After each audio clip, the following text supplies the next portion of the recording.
Cumprimentamos a todos com a paz de nosso Senhor e Salvador Jesus Cristo. Estamos iniciando mais um programa EBD na TV. Eu sou o pastor Luiz Henrique. Se você deseja nos convidar para estarmos aí, basta entrar em contato conosco pelo telefone, ainda é o telefone de Imperatriz, Maranhão, onde eu morava antes. Agora eu estou morando em Americana, São Paulo. Nosso telefone ainda é 99-DDD e o telefone 99152-0454. O nosso e-mail é Henrique, L de Luiz, H de Henrique, A de Almeida, S de Silva, henriquelhas@hotmail.com. Nós estivemos agora em São João da Boa Vista, aqui de São Paulo. E ali, graças a Deus, Jesus salvou almas, curou mais de 100 pessoas. Foi uma maravilha ali. Os irmãos ficaram muito alegres, felizes, pois Jesus estava realmente conosco e o Espírito Santo, através do seu poder maravilhoso, operou maravilhas ali. Deus mostrando que nos ama, que não quer ninguém doente, curando a todos. Agradecemos imensamente ao irmão Wilson Christensen Júnior. Ele nos convidou e esteve ali presente todo o tempo, nos levou por toda parte. Estivemos na igreja chamada ali Cruzada Cristã Pentecostal, no sábado à noite, e domingo pela manhã estivemos numa congregação na Escola Bíblica Dominical e à noite em outra congregação na Escola Bíblica Dominical. Tudo ali da Assembleia de Deus, Ministério Belém, no domingo. Então Jesus fez maravilhas, salvando almas, falando conosco, curando os doentes e enfermos. Também houve libertações. Glória a Deus. Agradecemos aos pastores e a todos os irmãos que fazem ali o trabalho maravilhoso para o Senhor, inclusive o trabalho da Escola Bíblica Dominical. Este ano ainda estaremos aí em Jacinto Machado, em Criciúma, ainda estaremos em Belo Horizonte, já no início do ano que vem estaremos em Barão de Cotegipe. Em dezembro nós estaremos aí na Assembleia de Deus, bairro Mineirão, né? Aí Ibirité, que já é ali a divisa com Belo Horizonte. Neste trimestre nós estamos estudando as revistas da CPAD com o tema O Governo Divino em Mãos Humanas, liderança do povo de Deus em primeiro e segundo livro de Samuel. O comentarista da lição é o pastor Osiel Gomes, que é pastor ali no bairro Tirirical, em São Luís, Maranhão. Hoje nós estaremos estudando a lição de número 5, que tem como título A Instituição da Monarquia em Israel. Então nós vamos ver como se deu aí o início da mudança, né?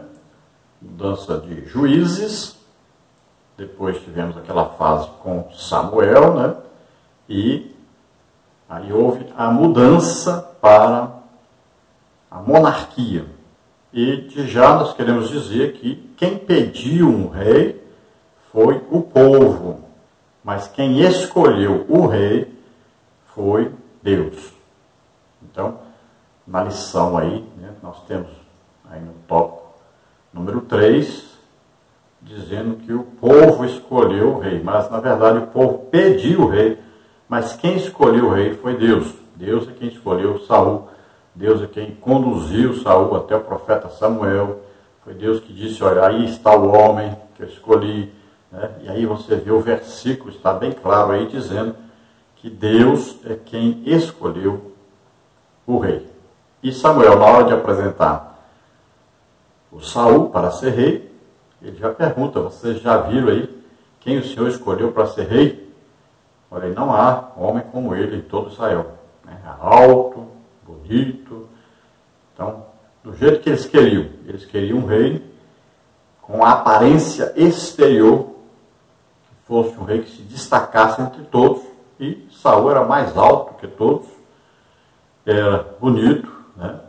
Então, Deus escolheu exatamente do jeito que eles queriam. Eles não queriam, não pediram, não falaram para Deus que queriam um rei que fosse de acordo com ele, que fosse uma pessoa espiritual, que fosse uma pessoa que fosse mostrar para eles Deus, que ia governar debaixo da autoridade de Deus, do jeito que Deus queria. Não, antes eles rejeitaram, na verdade, o profeta Samuel, porque ele representava Deus, e Deus disse bem claro que eles rejeitavam o próprio Deus, ao governo de Deus sobre eles. E eles queriam um rei segundo o coração deles, um rei que fosse de acordo com os outros povos. Então eles queriam um rei para apresentarem como uma pessoa que os governasse, e o que eles queriam mesmo era ficar livre do jugo de Deus sobre eles. Então Deus lhes deu exatamente o que eles queriam: uma aparência, mas não um coração. E foi o que realmente Saul foi. Um rei que aparentava ser uma pessoa boa, mas se revelou um mau rei, se revelou um homem desobediente a Deus, se revelou um homem que até chegou a consultar uma feiticeira. Vamos então ao texto áureo da lição, que está no primeiro livro de Samuel, capítulo 8, versículos 4 e 5, que diz: Então todos os anciãos de Israel se congregaram e vieram a Samuel a Ramá, e disseram-lhe: Eis que já estás velho, e teus filhos não andam pelos teus caminhos. Constitui-nos, pois, agora um rei sobre nós, para que ele nos julgue, como tem todas as nações. Então sabemos que aqui os anciãos de Israel não queriam que os filhos de Samuel governassem sobre eles, porque eles não eram pessoas da mesma índole que Samuel. Então, eles tinham razão nisso? Tinham. O que Samuel deveria ter feito? Samuel deveria ter consultado a Deus e pedido a Deus um substituto para ele. Mas o que ele fez? Ele colocou seus filhos para serem juízes no lugar dele. E seus filhos não tinham um bom testemunho, não eram homens que tinham o mesmo coração, a mesma integridade que seu pai Samuel. Então, o povo veio e exigiu um rei para governar sobre eles. Samuel, nessa época, estava morando em Ramá, exatamente onde os seus pais, Elcana e Ana, moravam. O centro religioso, Siló, já não tinha motivo de ser centro religioso, né? A arca não estava lá nessa época mais. A arca foi tomada na guerra. Ofni e Finéias levaram a arca para a guerra, confiando, né, como se fosse um amuleto, mas eles estavam em pecado. O povo também estava em pecado, porque viam os seus sacerdotes em pecado. E Deus, então, resolveu trazer juízo sobre eles, matou Ofni e Finéias, muitos israelitas morreram, e a arca foi levada, então, pelos filisteus. E é interessante ressaltar que a arca, estando lá, ela foi colocada junto com a imagem de Dagon. Então, passou lá à noite. Quando foi pela manhã, a imagem de Dagon estava no chão, caída perante a arca, como se estivesse adorando, né, a arca. Depois levantaram a estátua de Dagon. No outro dia, ela amanheceu sem os braços, né, a cabeça separada do corpo. Deus mostrando, né, que ele é quem vence a luta, na verdade. Então, a guerra material humana, o povo de Israel perdeu.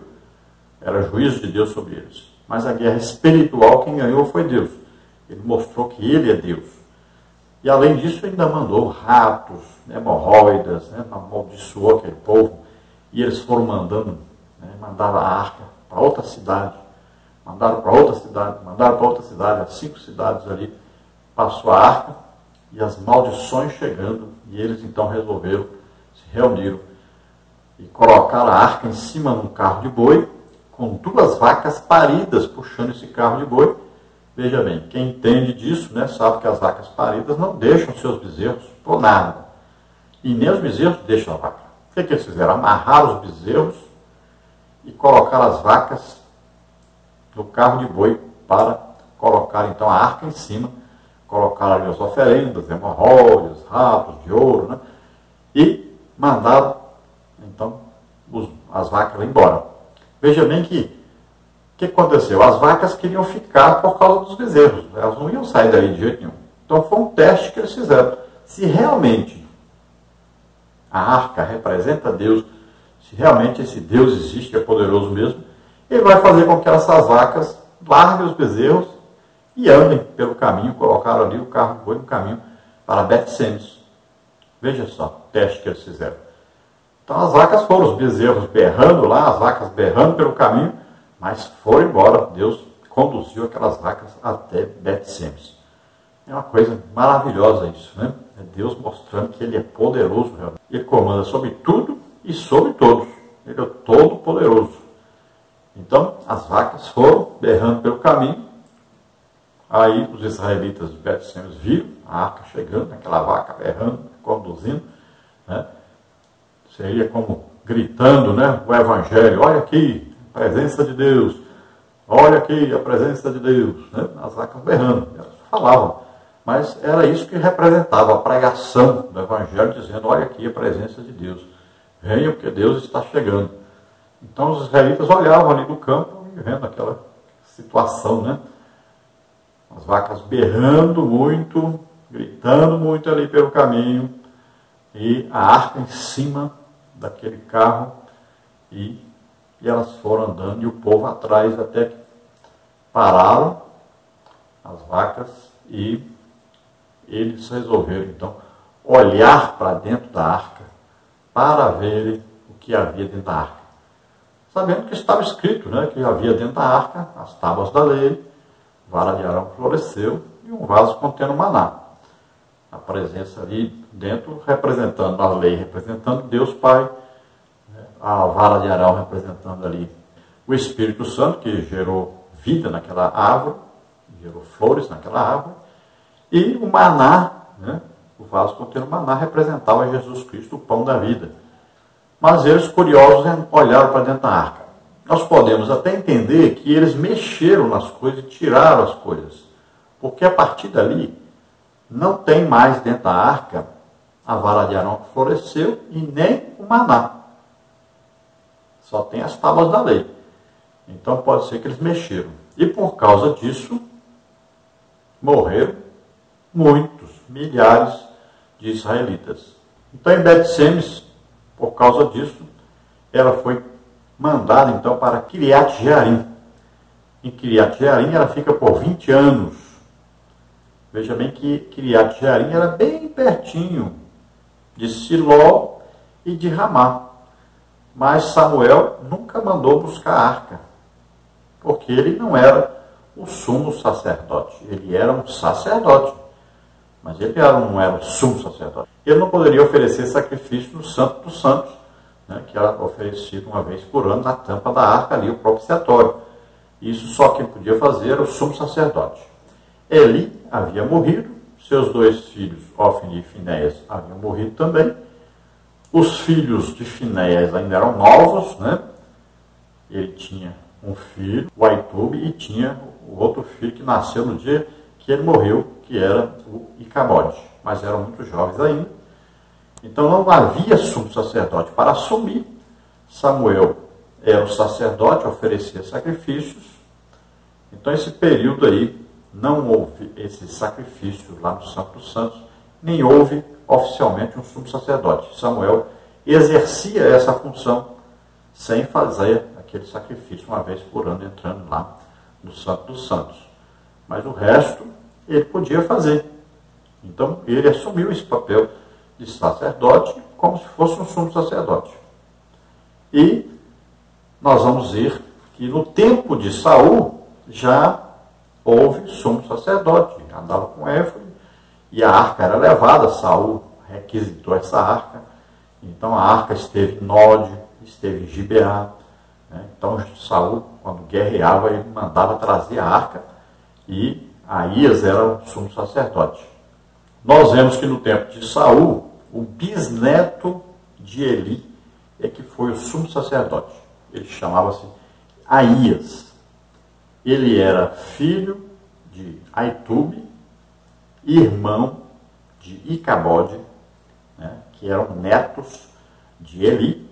Então ele era sobrinho de Icabode, o Aías.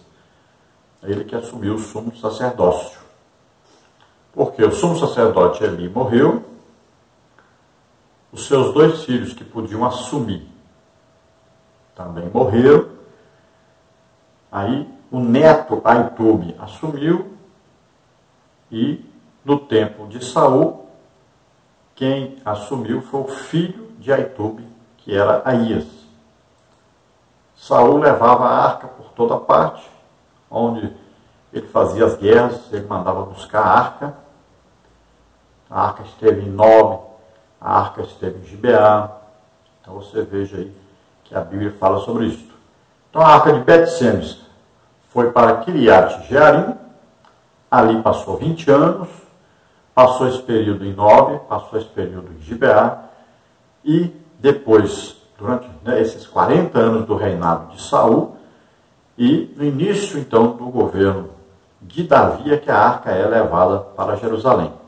Então isso aí dá por volta de 78 anos.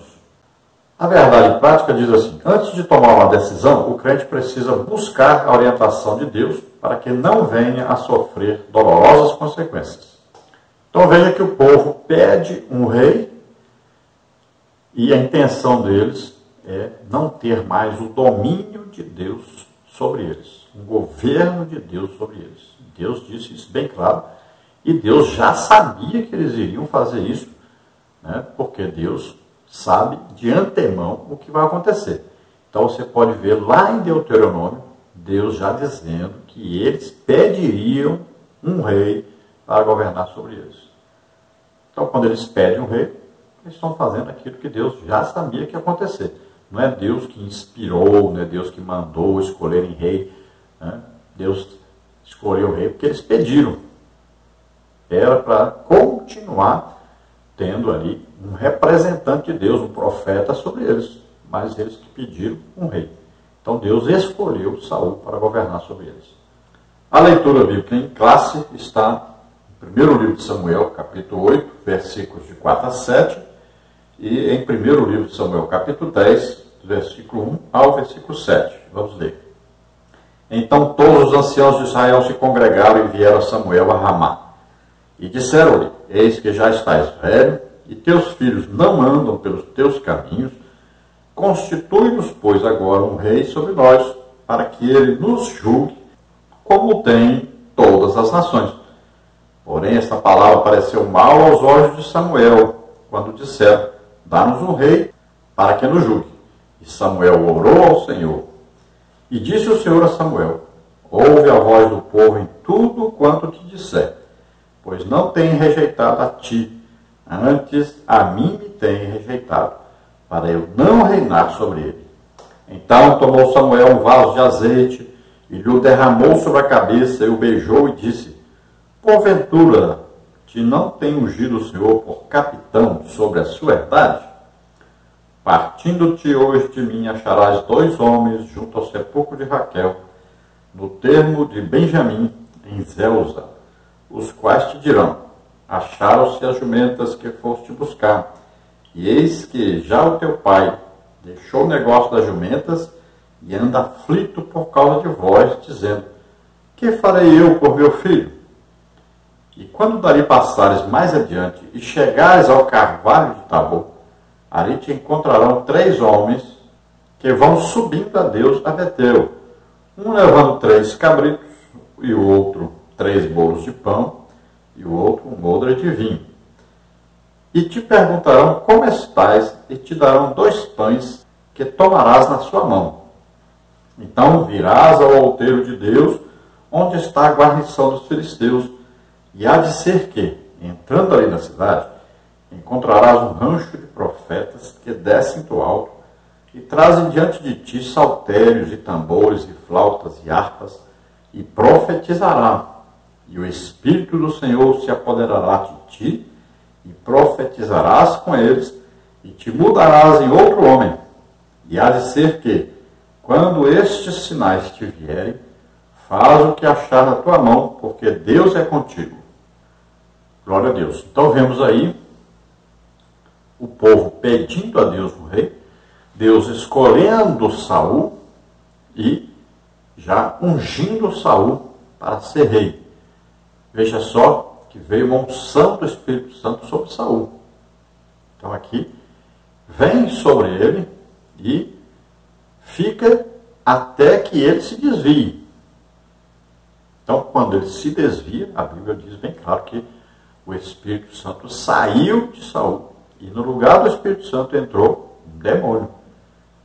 Então nós vemos aqui Samuel indicando o que ia acontecer, onde Saul ia passar, com quem ia falar, e ele então iria onde estavam os profetas, né, uma escola de profetas, né, chamada aqui o rancho de profetas. Né. Então ali eles se reuniam e profetizavam. Então veja só que Saul também esteve lá, também profetizou, porque foi derramado sobre ele o Espírito Santo. E se profetizaram, como lá naqueles 70 anciãos, 2 deles não foram para a reunião de Moisés e profetizaram na arraial. Então esse profetizado aí, alguns eruditos no hebraico chegam a dizer que eles falaram em línguas desconhecidas. Porque todos os dons do Espírito Santo também ocorreram manifestações desses dons no Antigo Testamento. Muitos dizem, mas de línguas não. Mas veja bem, esse profetizaram no arraial lá no tempo de Moisés, né, pode significar que falaram em línguas desconhecidas. E aqui também, o Saul e esses profetas pode também ser interpretado como falaram em línguas desconhecidas e profetizaram. Tá? Então veja só que todos os dons se manifestaram. Veja que aquela língua que apareceu lá na parede, né, lá no rei Belsazar. Então veja só, aquela língua ali era uma língua estranha, era uma língua diferente. Ninguém conseguia interpretar. Não tinha como interpretar aquela língua. E ali o dom, olha só, de interpretação veio sobre Daniel. E ele interpretou aquela língua. Não estava escrito Bene, Mene, Tekel, Facim. Não estava escrito isso. Estava escrito em outra língua. Ninguém conseguia entender.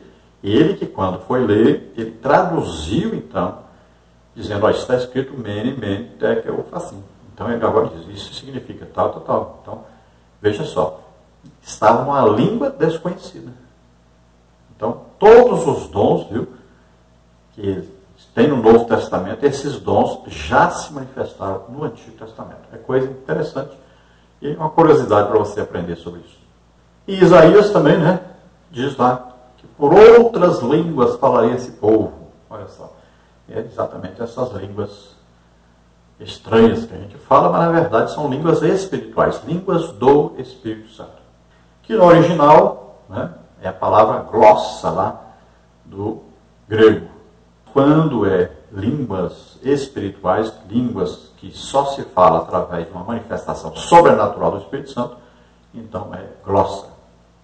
Nesta lição nós teremos os seguintes tópicos e subtópicos. Tópico 1. Por que a monarquia? Subtópico 1. Um sentimento de orgulho nacional, como está em 1 Samuel 8, 4 e 5. Depois, subtópico 2, o fracasso dos filhos de Samuel. E no subtópico 3, rejeitando os planos de Deus, como está em capítulo 10, 1 Samuel 6 e 7. No tópico 2, nós temos a escolha de Saul como rei. Subtópico 1, por que Saul? Subtópico 2, a unção de Saul por Samuel, como está no capítulo 10, 1 Samuel, versículo 1. Depois, subtópico 3, os sinais de confirmação da unção, que está no capítulo 10 de 1 Samuel, versículos 2 a 7. No tópico 3, nós temos o rei que o povo escolheu. Subtópico 1, uma escolha pautada na aparência. Subtópico 2, os direitos do novo rei. Subtópico 3, o novo sistema político e o aspecto teológico. Então, lembrando aí que não é o rei que o povo escolheu, é o rei que o povo pediu e que Deus escolheu. A introdução da lição diz o seguinte: ao tratar da instituição da monarquia em Israel, não podemos ignorar a soberania de Deus ao estabelecer essa forma de governo. Embora a monarquia fosse um desejo nacional, Deus interveio e, segundo a sua vontade, estabeleceu essa forma de governo. Outrora, ele levantava juízes em diversas regiões, mas agora ele levantaria uma monarquia em Israel. Nesse sentido, estudaremos a razão da monarquia, a escolha do rei Saul, o primeiro rei de Israel e o mérito dessa escolha. Então veja bem, devemos entender que não era plano de Deus que houvesse monarquia em Israel. Veja só. Por exemplo, vamos dar um exemplo. Se Samuel pedisse a Deus um outro profeta para ficar no seu lugar, então poderia até ser que Deus colocasse Saul para ser profeta, colocasse ele para governar sobre Israel, né? E ele governaria seguindo as orientações de Deus. Quando vem Davi, por exemplo, Davi poderia ter sido um profeta que governaria sobre o povo ouvindo orientações de Deus. Veja só. Mas não, o povo pediu uma monarquia. O povo pediu um rei. Eles queriam, na verdade, copiar os povos das outras nações. E eles foram claros falando isso. Eles queriam um rei como as outras nações tinham. E Deus diz bem claro que eles rejeitaram o governo de Deus sobre eles. Eles queriam um rei porque eles queriam um rei que não estivesse debaixo da orientação de Deus e pudesse permitir que eles fizessem muita coisa errada. Na verdade, era isso que eles queriam. Agora, é evidente que Deus, na sua presciência, ele sabe o futuro. Então, lá em Deuteronômio, ele já sabia, já disse que um dia pediria um rei. Então, o que Deus faz? Deus permite que eles tenham um rei, mas diz: quem escolhe sou eu. Então, Deus escolhe o rei. E Deus escolhe agora, da menor tribo ali, né, de Benjamim, escolhe Saul, que ninguém nunca pensou que ele poderia ser um rei, mas era um homem que era segundo o coração dos homens. Veja bem que Deus foi até, podemos até dizer que Deus foi irônico, né? Já que vocês querem assim, aparência exterior, então eu vou escolher um bem grandão e bem bonito. Aí vocês vão aprovar na mesma hora. Veja bem que Deus mandou Samuel avisar para eles o que iria acontecer com eles, eles escolhendo o rei. Diz aí, ó: quando entrares na terra que te dá o Senhor teu Deus, e a possuíres, e nela habitares, e disseres: porei sobre mim um rei, assim como tem todas as gentes que estão ao redor de mim. Olha aí, Deus, na sua presciência, já sabia que eles pediriam um rei. E Deus dá as normas para esse rei, que ele não podia casar com várias mulheres, não podia ajuntar riquezas. Eles não obedeceram, mas já estava escrito na Bíblia. Ninguém vai pensar que aí o Saul pecou sem saber de nada, que o Davi pecou sem saber de nada, que o Salomão pecou sem saber de nada.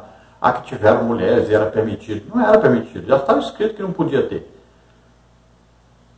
Veja que esses reis que entraram para governar sobre Israel, todos eles entraram que depois da lei. Já sabiam que a lei não permitia que eles tivessem várias mulheres, não permitia que eles se enriquecessem, não permitia que eles bebessem bebida alcoólica, que eles se embriagassem. Estava escrito já. Fizeram cometendo pecado.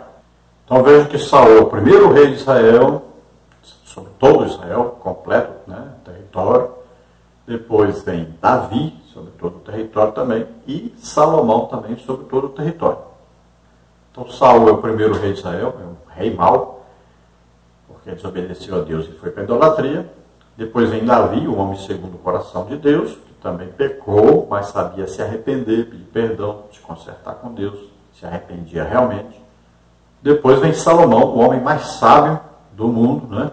Deus deu mais sabedoria, mas com a sua sabedoria, ao invés de ele conduzir o povo para Deus, acabou, por causa das muitas mulheres, acabou na idolatria. Sabemos que no final da sua vida ele chega à conclusão de que a única coisa que importa é temer a Deus, guardar os seus mandamentos, né? Ainda deu um jeito de se arrepender e se voltar para Deus. Eu coloquei aí, né, entre os nossos slides, que você pode conseguir aí no nosso blog. Nosso blog tem a lição escrita, tem os slides que nós usamos aqui para fazer esse vídeo, e tem também o vídeo. Então, no mesmo blog aí, você pode encontrar a lição escrita, pode encontrar aí os slides da lição e também os vídeos da lição. Esse vídeo que eu faço aqui está lá. E até sexta-feira o vídeo total está lá. Nós fazemos em partes durante a semana, mas no final da semana nós colocamos um vídeo só, aí cerca de 1 hora completo. Então você encontra aí no nosso blog. Nós temos um site ainda na igreja Assembleia de Deus de Imperatriz Maranhão, mas não está sendo atualizado. Eles estão mexendo lá na página, então não está dando para atualizar, por isso está desatualizado. Então você usa o nosso blog, onde nós disponibilizamos então a lição escrita, os slides e também os vídeos. Então é glossa. Nesta lição nós teremos os seguintes tópicos e subtópicos. Tópico 1. Por que a monarquia? Subtópico 1. Um sentimento de orgulho nacional, como está em 1 Samuel 8, 4, 5. Depois, subtópico 2, o fracasso dos filhos de Samuel. E no subtópico 3, rejeitando os planos de Deus, como está em capítulo 10, 1 Samuel 6 e 7. No tópico 2, nós temos a escolha de Saul como rei. Subtópico 1, por que Saul? Subtópico 2, a unção de Saul por Samuel, como está no capítulo 10, 1 Samuel, versículo 1. Depois, subtópico 3, os sinais de confirmação da unção, que está no capítulo 10 de 1 Samuel, versículos 2 a 7. No tópico 3, nós temos o rei que o povo escolheu. Subtópico 1, uma escolha pautada na aparência. Subtópico 2, os direitos do novo rei.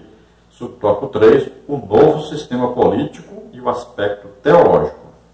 Então, lembrando aí que não é o rei que o povo escolheu, é o rei que o povo pediu e que Deus escolheu. A introdução da lição diz o seguinte: ao tratar da instituição da monarquia em Israel, não podemos ignorar a soberania de Deus ao estabelecer essa forma de governo. Embora a monarquia fosse um desejo nacional, Deus interveio e, segundo a sua vontade, estabeleceu essa forma de governo. Outrora, ele levantava juízes em diversas regiões, mas agora ele levantaria uma monarquia em Israel. Nesse sentido, estudaremos a razão da monarquia, a escolha do rei Saul, o primeiro rei de Israel e o mérito dessa escolha. Então veja bem, devemos entender que não era plano de Deus que houvesse monarquia em Israel. Veja só. Por exemplo, vamos dar um exemplo. Se Samuel pedisse a Deus um outro profeta para ficar no seu lugar, então poderia até ser que Deus colocasse Saul para ser profeta, colocasse ele para governar sobre Israel, né? E ele governaria seguindo as orientações de Deus. Quando vem Davi, por exemplo, Davi poderia ter sido um profeta que governaria sobre o povo ouvindo orientações de Deus. Veja só. Mas não, o povo pediu uma monarquia. O povo pediu um rei. Eles queriam, na verdade, copiar os povos das outras nações. E eles foram claros falando isso. Eles queriam um rei como as outras nações tinham. E Deus diz bem claro que eles rejeitaram o governo de Deus sobre eles. Eles queriam um rei porque eles queriam um rei que não estivesse debaixo da orientação de Deus e pudesse permitir que eles fizessem muita coisa errada. Na verdade, era isso que eles queriam. Agora, é evidente que Deus, na sua presciência, ele sabe o futuro. Então, lá em Deuteronômio, ele já sabia, já disse que um dia pediria um rei. Então, o que Deus faz? Deus permite que eles tenham um rei, mas diz, quem escolhe sou eu. Então, Deus escolhe o rei. E Deus escolhe agora, da menor tribo ali, né, de Benjamim, escolhe Saul, que ninguém nunca pensou que ele poderia ser um rei, mas era um homem que era segundo o coração dos homens. Veja bem que Deus foi até, podemos até dizer que Deus foi irônico, né? Já que vocês querem assim, aparência exterior, então eu vou escolher um bem grandão e bem bonito. Aí vocês vão aprovar na mesma hora. Veja bem que Deus mandou Samuel avisar para eles o que iria acontecer com eles. Eles escolhendo o rei. Diz aí, ó, quando entrares na terra que te dá o Senhor teu Deus, e a possuíres, e nela habitares, e disseres, porei sobre mim um rei, assim como tem todas as gentes que estão ao redor de mim. Olha aí, Deus, na sua presciência, já sabia que eles pediriam um rei. E Deus dá as normas para esse rei, que ele não podia casar com várias mulheres, não podia ajuntar riquezas. Eles não obedeceram, mas já estava escrito na Bíblia. Ninguém vai pensar que aí o Saul pecou sem saber de nada, que o Davi pecou sem saber de nada, que o Salomão pecou sem saber de nada. Ah, que tiveram mulheres e era permitido. Não era permitido, já estava escrito que não podia ter. Veja que esses reis que entraram para governar sobre Israel, todos eles entraram, que depois da lei, já sabiam que a lei não permitia que eles tivessem várias mulheres, não permitia que eles se enriquecessem, não permitia que eles bebessem bebida alcoólica, que eles se embriagassem. Estava escrito já. Fizeram, cometendo pecado. Então veja que Saul, o primeiro rei de Israel, sobre todo Israel, completo, né, território. Depois vem Davi, sobre todo o território também, e Salomão também, sobre todo o território. Então Saul é o primeiro rei de Israel, é um rei mau, porque desobedeceu a Deus e foi para a idolatria. Depois vem Davi, o homem segundo o coração de Deus, que também pecou, mas sabia se arrepender, pedir perdão, se consertar com Deus, se arrependia realmente. Depois vem Salomão, o homem mais sábio do mundo, né? Deus deu mais sabedoria, mas com a sua sabedoria, ao invés de ele conduzir o povo para Deus, acabou, por causa das muitas mulheres, acabou na idolatria. Sabemos que no final da sua vida ele chega à conclusão de que a única coisa que importa é temer a Deus, guardar os seus mandamentos, né? Ainda deu um jeito de se arrepender e se voltar para Deus. Eu coloquei aí, entre os nossos slides, que você pode conseguir aí no nosso blog. Nosso blog tem a lição escrita, tem os slides que nós usamos aqui para fazer esse vídeo, e tem também o vídeo. Então, no mesmo blog aí, você pode encontrar a lição escrita, pode encontrar aí os slides da lição e também os vídeos da lição. Esse vídeo que eu faço aqui está lá. E até sexta-feira o vídeo total está lá. Nós fazemos em partes durante a semana, mas no final da semana nós colocamos um vídeo só, aí cerca de 1 hora completo. Então você encontra aí no nosso blog. Nós temos um site ainda na Igreja Assembleia de Deus de Imperatriz Maranhão, mas não está sendo atualizado. Eles estão mexendo lá na página, então não está dando para atualizar, por isso está desatualizado. Então você usa o nosso blog, onde nós disponibilizamos então a lição escrita, os slides e também os vídeos. E no YouTube você pode assistir os vídeos, né? Só colocar aí no meu canal no YouTube, é H maiúsculo, e escreve Henrique Lias. Só isso. Você já estará lá no nosso canal, lá no YouTube. Tá? Esse Lias aí é de L de Luiz, H de Henrique, A de Almeida, S de Silva. Tá? Então, Henrique Lias, você entra já direto lá no nosso canal no YouTube.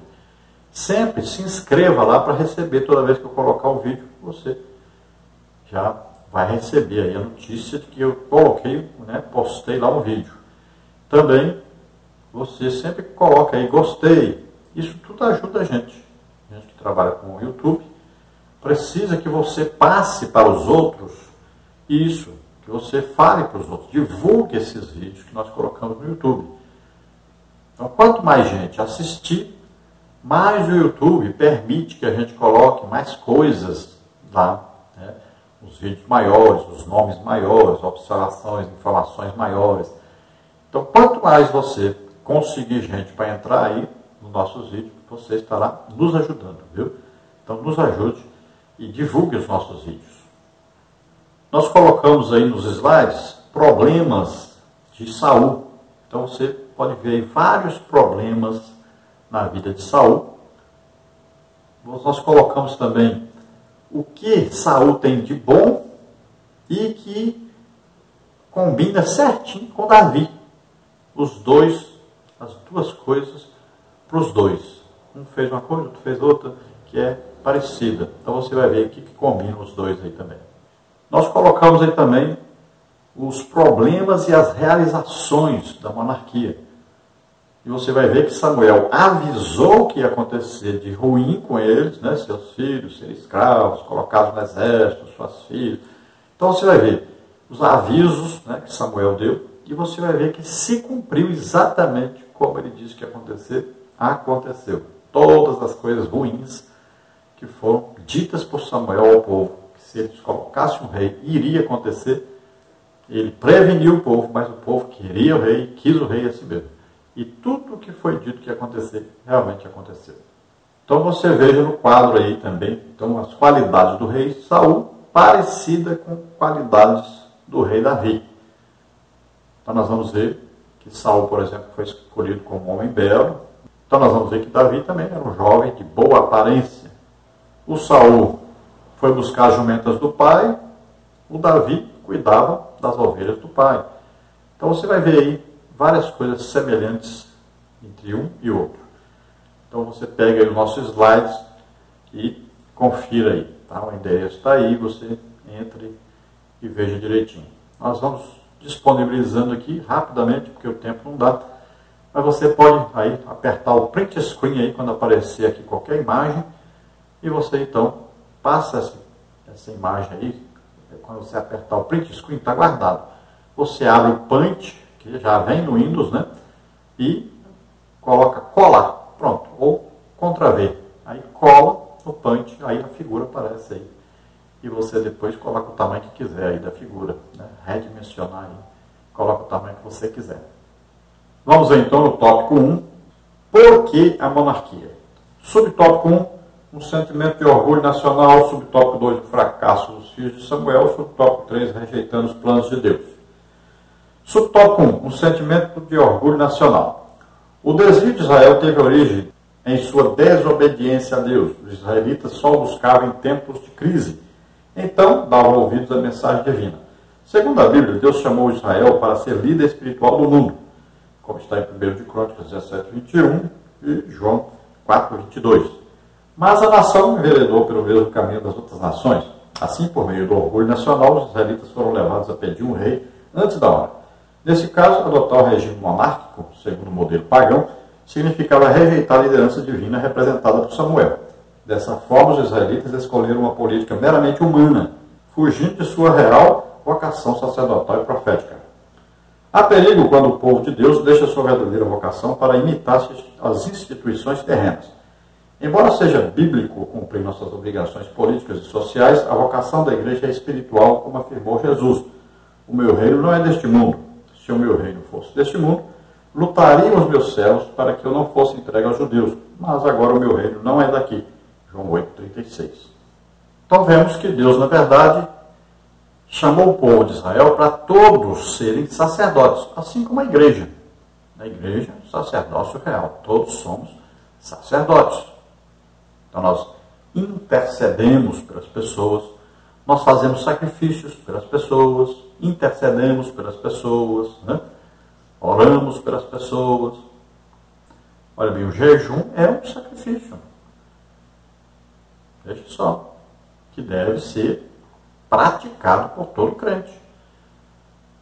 Aí vem as orações de intercessão, as orações em línguas, né? Falamos diretamente com Deus, ninguém entende.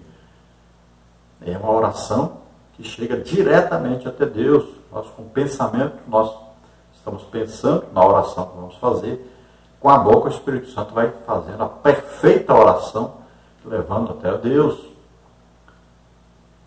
O sacerdote também fazia o quê? Orava pelas pessoas, né? Para que elas fossem curadas, saradas, libertas. Isso é o trabalho do sacerdócio. Então todos nós somos sacerdotes.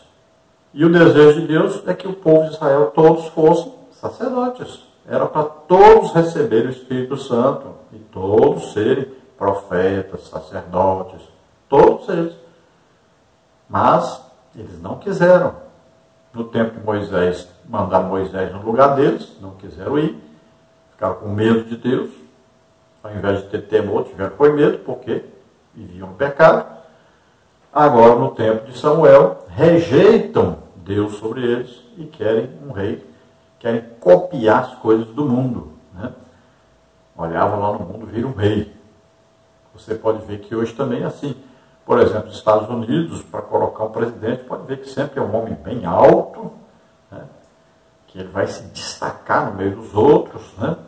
Pode olhar.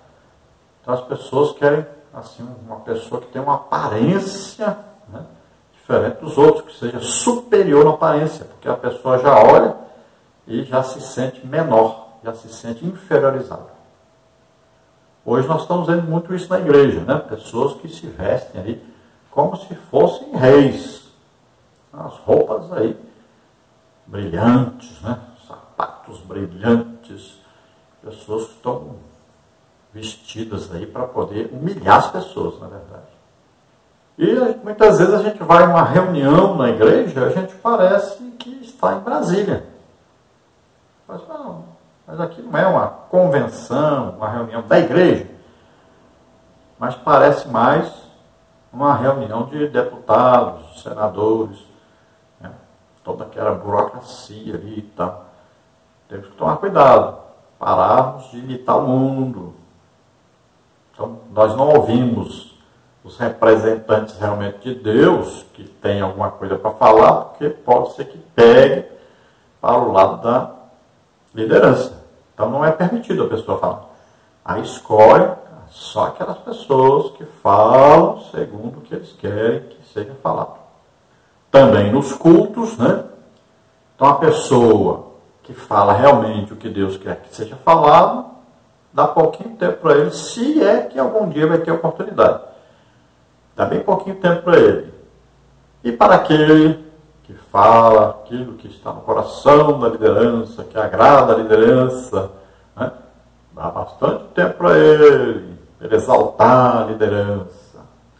Então, cuidado. Deixa Deus falar, deixa Deus dirigir. Subtópico 2, o fracasso dos filhos de Samuel. Este era o contexto dos israelitas. A Arca da Aliança não estava mais com o povo. Havia ameaças constantes dos filisteus e os filhos de Samuel não andavam em caminhos retos. Nesse sentido, o pedido dos anciãos tocou o coração do profeta, pois ele sabia que os seus filhos não tinham condições morais nem espirituais para substituí-lo. Samuel era um líder fiel, sincero e verdadeiro. Embora fosse duro ouvir, ele sabia que os anciãos falavam a verdade. Biblicamente, não há problema em um filho de pastor vir a substituir o pai no ministério. Entretanto, isso não pode se dar por causa do amor paterno, mas pela vocação dada por Deus e confirmada pela Igreja de Cristo. 1 Timóteo 3, de 1 a 7 e Tito 1, 5 a 9. O dono da obra é o Senhor. Na verdade, Samuel não concordou. Só porque ele disseram que seus filhos não prestavam, não tinha problema. O problema era que eles estavam pedindo um rei. Samuel ficou triste porque eles estavam pedindo um rei. Então, Samuel poderia agora ir a Deus pedir um substituto para ele, já que seus filhos não prestavam e o povo não queria seus filhos. Então, ele ficou triste porque o povo rejeitou, na verdade foi ele, porque ele estava vivo ainda, não tinha morrido ainda. Não era para o povo pedir um rei. Era para o povo pedir um rei se Samuel estivesse morto. Então eles poderiam reclamar dos filhos de Samuel e dizer para Samuel, nós não queremos que eles ministrem. Então você ministra. Agora, se você não pode ministrar mais, então você pede para Deus um outro para ficar no seu lugar. E isso é que deveria o povo ter feito. Então Samuel vai até Deus, fala com Deus, e Deus diz, eles estão rejeitando, não é você, Samuel, é a mim mesmo. Então, atende o povo desses que estão pedindo. Querem um rei? Então nós vamos dar um rei para eles. Assim também, a liderança da igreja. O Brasil está tendo muito problema com isso. Muitos líderes já estão muito avançados na idade, não dão conta mais de ministrarem, de dirigirem a igreja, né? Então, o que acontece? Eles precisam de um substituto. Onde, logicamente, vão buscar? Querem um filho para substituí-los. E muitas vezes, este filho não tem uma chamada de Deus, não tem assim, uma aptidão para dirigir a igreja, né? Então, ele não serve para esse trabalho. Precisa ser uma pessoa que entende de administração eclesiástica, né?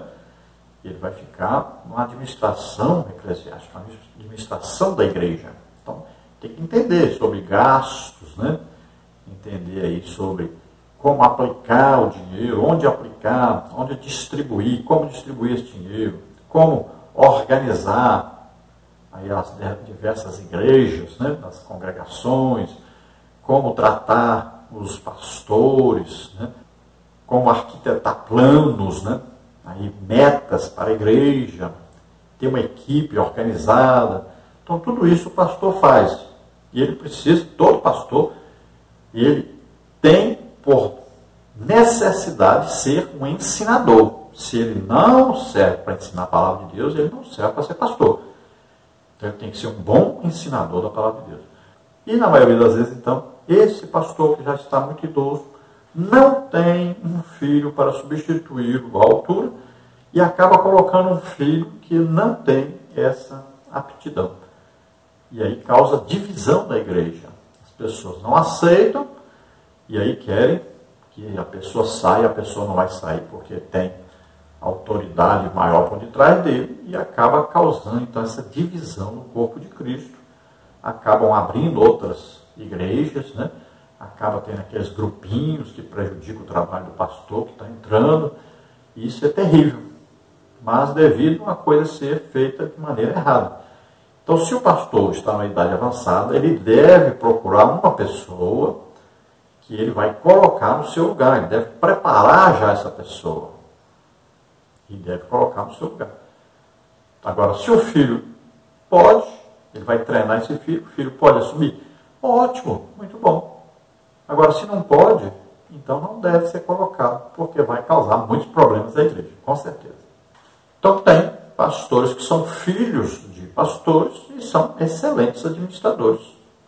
Assim como tem também muitos filhos de pastores que não servem para administrar a igreja. Subtópico 3, rejeitando os planos de Deus. Escolher a monarquia naquele contexto era rejeitar o propósito divino. Foi algo deliberado do povo contra o plano estabelecido por Deus desde quando Israel ocupou a terra de Canaã. Deus é onisciente. Ele sabia que esse momento chegaria, como está em Deuteronômio 17:14. Assim, no tempo certo, o próprio Deus daria um rei com as qualidades necessárias. É preciso seguir essa diretriz no processo de sucessão de líderes. Não podemos perder a perspectiva de que é Deus que dá seus líderes à igreja. Mateus 9:38 e Lucas 10:2. Então sabemos aí que não era a hora de colocar um rei, mas o povo pediu e Deus concedeu. E Deus já sabia disso, como está registrado, né? Deuteronômio 17, falando sobre isso. Na igreja, os líderes devem ser escolhidos segundo a decisão de Deus. Então deve-se buscar aí quem Deus quer colocar. E como é que se faz isso? Olha, na igreja de Antioquia, muita gente fala Antioquia, mas quem fundou a igreja foi Antíoco Epifânio, né, chamada Antáquia. Então, na igreja que estava em Antioquia, havia ali o quê? Profetas, doutores reunidos ali, e eles estavam fazendo o quê? Orando e jejuando. E aí o que aconteceu? O Espírito Santo disse, separa para mim Barnabé e Saulo. Quem disse? O Espírito Santo. Então Deus usou ali, né, uma pessoa para trazer uma mensagem de Deus, uma pessoa idônea, cheia do Espírito Santo, naquela reunião de oração e jejum. E Deus escolheu então. Deu certo? Deu certo, otimamente certo. Né? Foi Deus que escolheu. Então, essa é a maneira. Então, se chama uma equipe, a liderança da igreja, e todos entram no jejum, numa oração, e Deus vai mostrar quem é que Ele quer que seja colocado. É assim que funciona. Mas, hoje, as pessoas não querem jejuar mais, não querem orar, não confiam que Deus pode falar, que Deus pode escolher, e aí fazem da sua maneira e acaba dando prejuízo sério à igreja. Tópico 2, a escolha de Saul como rei. Subtópico 1, por que Saul? Subtópico 2, a unção de Saul por Samuel. Subtópico 3, os sinais de confirmação da unção. Subtópico 1, por que Saul? Quando lemos o livro de 1 de Samuel, logo percebemos que o foco do autor sagrado é Davi, e não Saul. Se Saul foi o primeiro rei de Israel, por que o foco da narrativa não recaiu sobre ele? Podemos considerar que, num primeiro momento, o rei Saul foi ungido pela soberana vontade de Deus.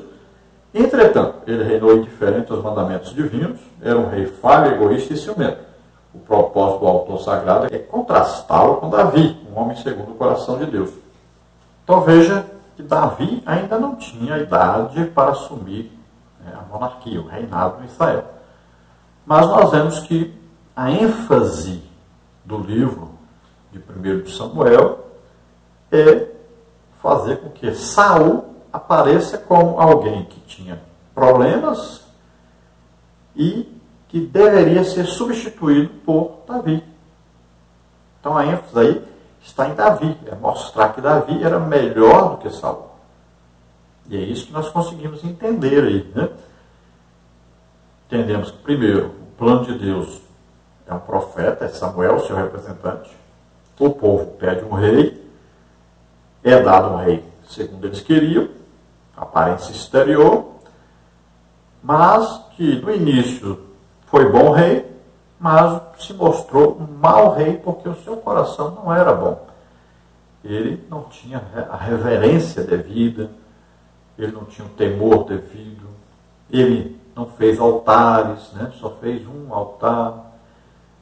Ele não era um homem de oração realmente, de consagração, não era um homem que estava sempre pedindo a Deus, a opinião de Deus, não consultava a Deus. Ele errava e não tinha um real arrependimento. E nós vamos ver que ele era desobediente a uma ordem de um profeta que representava Deus. E também vamos ver que ele foi consultar, então, uma feiticeira, né? Uma adivinhadora, uma mulher que se dizia ser, então, uma autoridade espiritual que podia falar com os mortos. E isso é proibido, né? Está escrito em Deuteronômio. Entre ti não se achará quem consulte os mortos. Lá está escrito bem claro, aí você veja Deuteronômio, né? Capítulo 18, falando sobre isso. É proibido pela palavra de Deus consultar mortos, consultar médiuns, né? Jogo de baralho, esse negócio de búzios, de ler a mão, consultar astros, negócio de horóscopo. Tudo isso é proibido e está lá registrado na palavra de Deus. Você veja aí no slide que nós vamos disponibilizar para você. Saul sabia disso, tanto é que já até usou juízo sobre as pessoas, conforme diz a Bíblia, que deveria matar essas pessoas que mexiam com isso. E ele mesmo foi consultar. Então, ele mesmo se condenou porque ele estava fazendo uma coisa que ele sabia que era totalmente contrária à palavra de Deus. Então, nós vamos ver que Davi já era um homem segundo o coração de Deus, errou várias vezes, mas ele tinha um real arrependimento, um sincero arrependimento.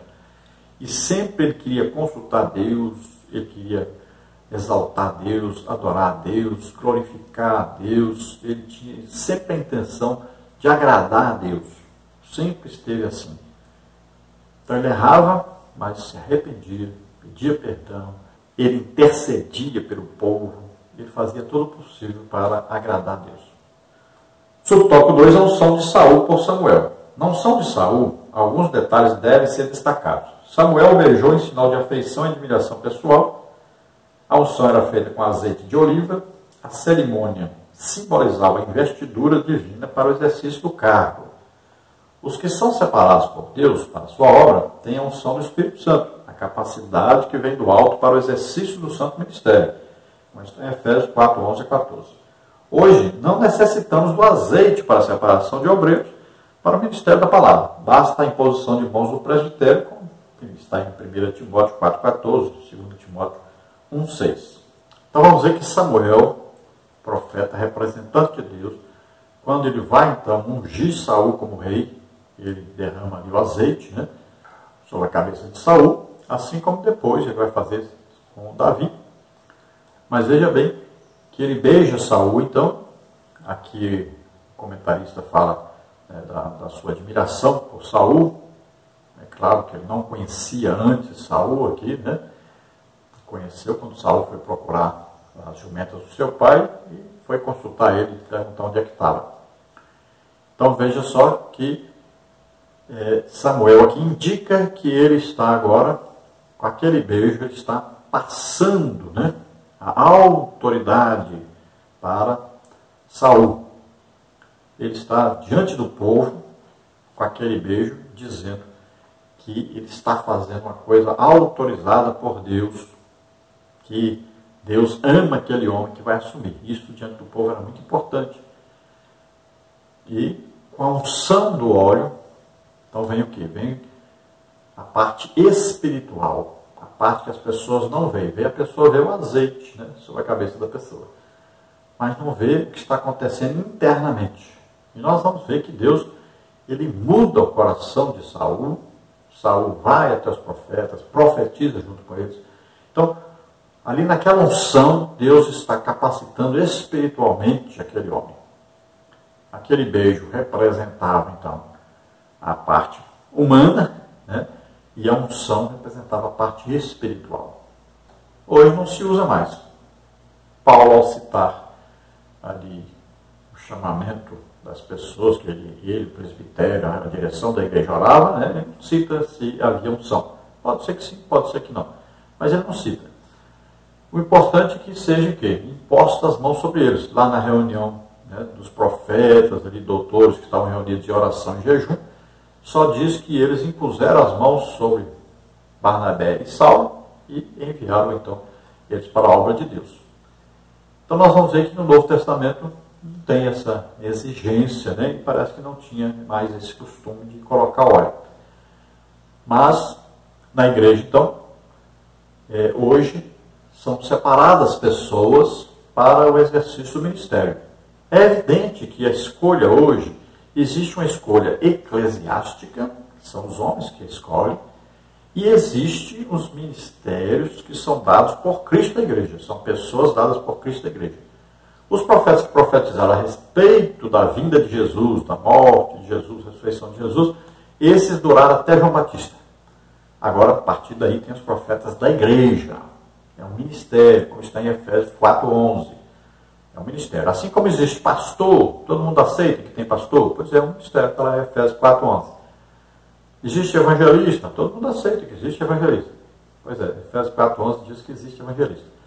Existe um professor ali, um especial, aquele que é ungido por Deus, um professor que ensina bem, que se destaca, que ensina na unção do Espírito Santo, é um mestre que a gente fala.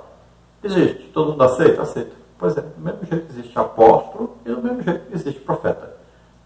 Existem as pessoas escolhidas por homens, não foi Deus que escolheu, assim como os reis de Israel, depois de Davi, né, passaram a ser o quê? Filhos, né, que assumiam. O Salomão, Deus disse que realmente Salomão iria assumir no lugar de Davi. Tudo bem. Daí para frente começou o quê? O filho mais velho é que assumia. Não era Deus que estava escolhendo, era o filho mais velho que assumia. Um pai às vezes era bom, mas o filho não prestava. Às vezes o pai era ruim, mas o filho era bom. Às vezes o pai era ruim, mas o filho era bom. Então, foi assim.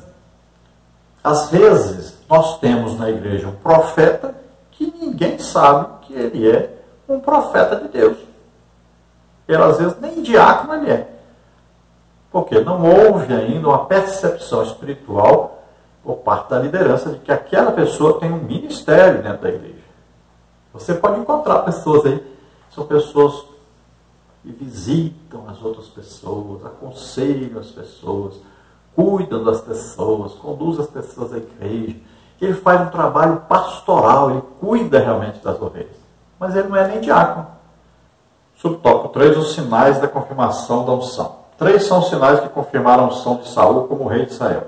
Saul encontra as jumentas perdidas de seu pai, ele encontra 3 homens no monte Tabor, um levando 3 cabritos, outros 3 bolos de pão e outro um odre de vinho, e a capacidade de profetizar pelo Espírito de Deus. O primeiro sinal representava o trabalho que o rei teria, o segundo apontava para o sustento divino para a tarefa de Saul, e o terceiro, o rei reinaria sobre o Espírito de Deus e assim salvaria Israel dos seus inimigos. Quem é chamado para o ministério precisa aplicar seu trabalho, como está em João 5,17. Sustentar-se pelo alimento sagrado, a palavra de Deus, Deuteronômio 8,3, Mateus 4,4. E está cheio do Espírito Santo, Efésios 5,18. A jornada ministerial é pesada, por isso é preciso estar centrado em Deus em todo o exercício ministerial. Então vemos aí uma das interpretações sobre aquilo que aconteceu, né? Saul procurando as jumentas, nós vemos aí Saul aí no Monte Tabor, encontrando com pessoas que lhe dão pão para comer, e vamos ver Saul também na casa dos profetas, sendo ungido por Deus, né, com o Espírito Santo. Então, para nós temos que saber que os apóstolos ensinaram para nós, olha, eles disseram, nós não vamos ficar aí servindo às vezes, nós vamos dedicar aqui a doutrina e a oração. Então é isso que um líder deve fazer. Aquele que lidera uma igreja, um departamento da igreja, alguma coisa, ele tem que estar ocupado nisso. Ele está estudando a palavra de Deus e sempre está orando. Nós estamos vivendo um momento difícil na igreja porque falta muito isso. As pessoas hoje aceitam Jesus, mas não querem ler a Bíblia. Não querem orar. Então é difícil. E liderança da igreja, quantos pastores, quantos dirigentes de congregação não oram nem uma hora por dia? É uma coisa absurda, mas não oram nem uma hora por dia. Também não tem tempo de ler a Bíblia. Estão trabalhando muitas vezes, né? E dirigindo a igreja ao mesmo tempo. Nós sabemos que isso não dá certo. A igreja não cresce, o trabalho pastoral não é feito corretamente, né? Sabemos disso. Deveríamos estar muito à frente. O Brasil hoje era para ter metade da população, pelo menos a metade, salvos, crentes salvos. Mas, infelizmente, estamos aí com vários dirigentes de igreja que estão trabalhando para se sustentarem. Então, quem tem que sustentar os pastores, os presbíteros, aqueles que dirigem as congregações, tem que ser a igreja. Então, o pastor tem que ter tempo para visitar as pessoas, aconselhar os casais, aconselhar as pessoas, né? Evangelizar, discipular, tem que estar sempre lendo a Bíblia, estar sempre orando. É inadmissível que um dirigente de uma igreja, um pastor, não ore pelo menos uma hora por dia, e não leia a Bíblia pelo menos uma hora por dia. Isso é inadmissível. Mas é o que acontece. E todos já sabem a fórmula. Todos já sabem. Jejum, oração, estudo da Bíblia. Todos já sabem isso. Não tem como ter uma vida de comunhão com Deus, de ser instrumento de Deus, se não houver essas três coisas. É jejum, oração, estudo da Bíblia. Tópico 3, o rei que o povo escolheu. Nós sabemos que, na verdade, não é o povo que escolheu, né? Foi Deus que escolheu. Subtópico 1, uma escolha pautada na aparência. Subtópico 2, os direitos do novo rei. E subtópico 3, o novo sistema político e o aspecto teológico.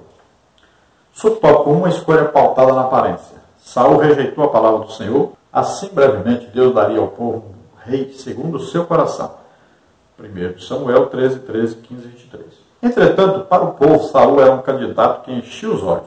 Fisicamente era um homem notável, 1 Samuel 9, 2. O povo não via nada além do que a aparência humana, mas Deus, que sonda todas as coisas, conhecia o coração de Saul. Mesmo não sendo um rei ideal do ponto de vista divino, Deus o designou e o nomeou. Então veja bem, Deus escolheu Saul sabendo quem era Saul. Então Saul tinha tudo para dar certo. Agora o povo olhou para Saul e viu a aparência de Saul e ficaram satisfeitos. O que aconteceu foi que Saul não fez do jeito que era para fazer, não seguiu o que tinha que seguir, não foi obediente do jeito que deveria ser obediente, nem teve temor de Deus do jeito que deveria ter. Mas quem escolheu Saul foi Deus. Olha, quem escolheu Judas? Jesus. Era para Judas prestar? É claro. Tem gente que acha que não. Jesus escolheu o Judas. Judas já estava predestinado para ser o traidor. Jesus já sabia disso e escolheu ele para fazer isso mesmo. Não é assim. Deus sabia? Sabia porque Deus é presciente, sabe o futuro. Jesus escolheu aqueles homens para serem apóstolos. Eles andaram com Jesus, ouviram os ensinamentos de Jesus, viram os milagres de Jesus, e eles também foram usados também para falar o Evangelho, para também fazerem milagres, em nome de Jesus. Todos eles. Então, se um não quer prestar, é ele que não quer prestar. Não é Deus que escolheu ele para não prestar. Não é isso, não. Subtópico 2, os direitos do novo rei. O profeta Samuel esclareceu que o rei teria os seguintes privilégios. Todos estariam sob o poder do novo rei e prontos para servi-lo na guerra, no trabalho do campo, da cozinha real, na implantação de impostos, no confisco de escravos para o trabalho, na produção de perfumes e na cobrança dos dízimos da produção. No Antigo Testamento, essa era a única vez que se trata de dízimo cobrado pelo rei, 1 Samuel 8, 10 e 17. Assim, as exigências descritas por Samuel faziam parte do novo sistema político que o povo tanto desejava, um padrão desenvolvido pelas nações gentílicas. No Novo Testamento, a recomendação evangélica de como o cristão deve se portar na forma de governo político temporal vigente. Romanos 13, de 1 a 7, 1 de Pedro 2, 13 a 17.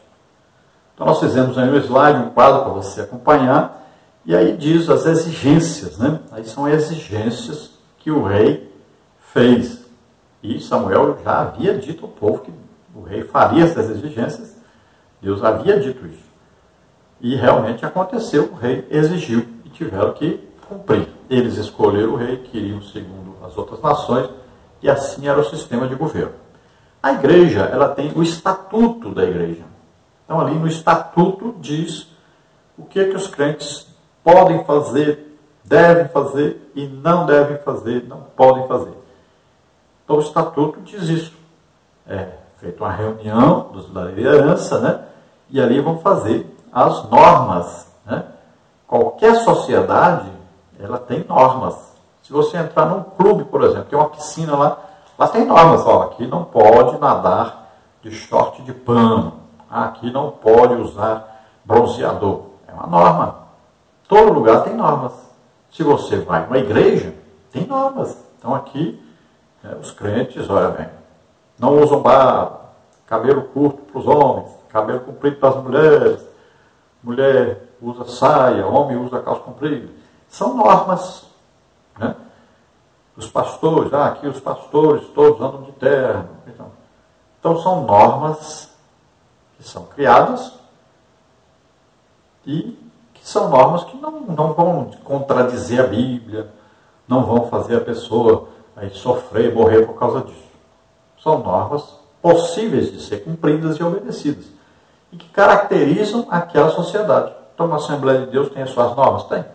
As outras igrejas, cada uma tem as suas normas que devem ser obedecidas.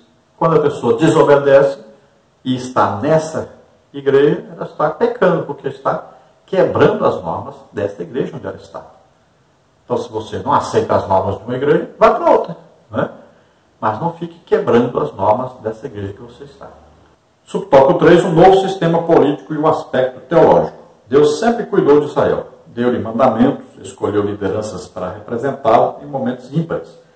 Fez com que o povo se arrependesse e se voltasse para ele muitas vezes.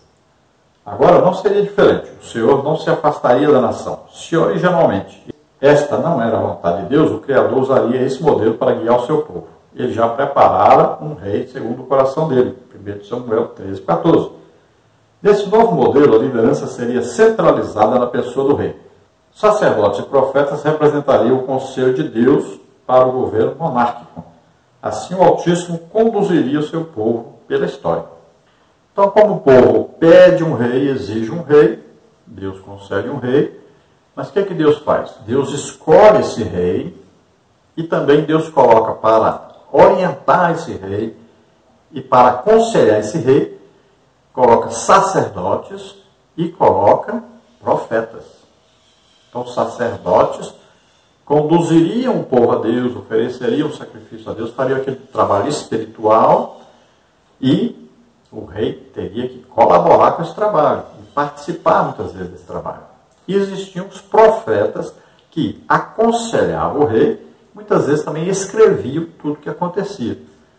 Então, esses dois, os sacerdotes e os profetas, eles ajudariam no governo do rei para que o rei não se perdesse totalmente. O problema que aconteceu ao longo dos anos é que muitos sacerdotes se corromperam, porque o rei sustentava eles, também profetas se corromperam, porque o rei também os sustentava, e assim muitos se corromperam, né, durante a história da monarquia em Israel. Mas aqueles que quiseram seguir a Deus, eles foram bem e Deus fez uma grande obra através deles.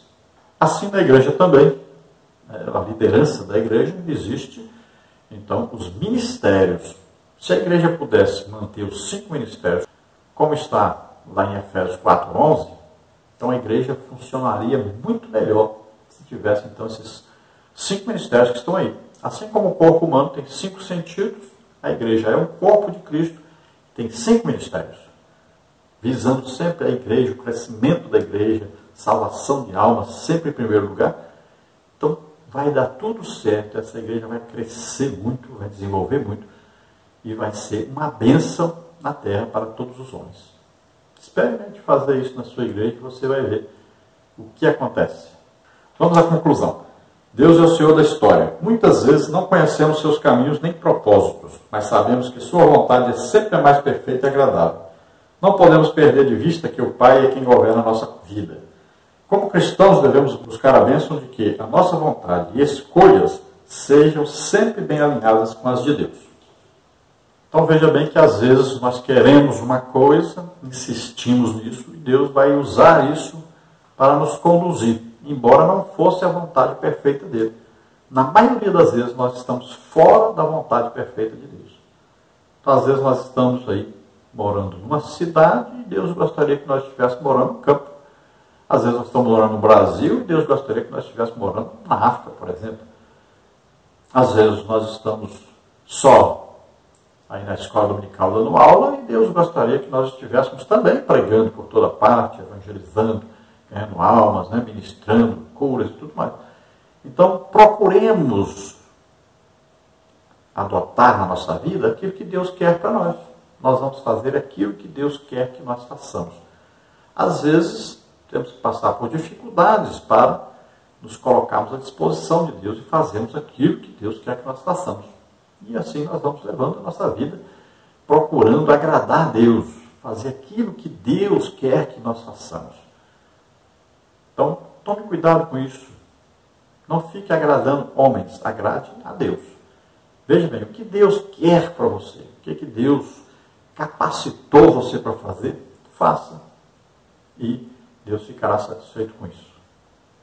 Vamos orar agora. Se você está ouvindo, está assistindo, deseja aceitar Jesus como Senhor e Salvador, vamos orar agora.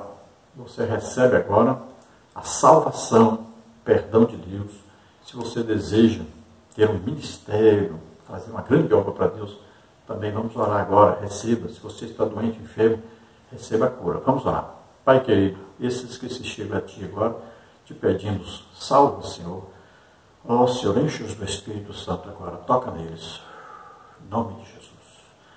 Pai querido, aqueles que estão dispostos a fazer a Tua obra, querem, desejam, ó Senhor, capacita-os agora, escolhe-os, dá a eles a unção devida, Senhor, para que façam a grande obra para Ti. Aqueles que estão doentes, enfermos, em nome de Jesus, solta essas vidas, todo mal, todo pecado, sai agora, toda doença, toda enfermidade, demônios que atormentam essas pessoas, saiam agora em nome de Jesus. Toca, Senhor, essas pessoas, dá saúde a elas, em nome de Jesus. Glória a Deus. Aleluia. Amém. Agrada gostar da graça, custa força, reclamas da força das. Não reclame mais do Senhor. Faça a obra do Senhor assim como Ele designou você para fazer, em nome de Jesus. Amém. Glória a Deus.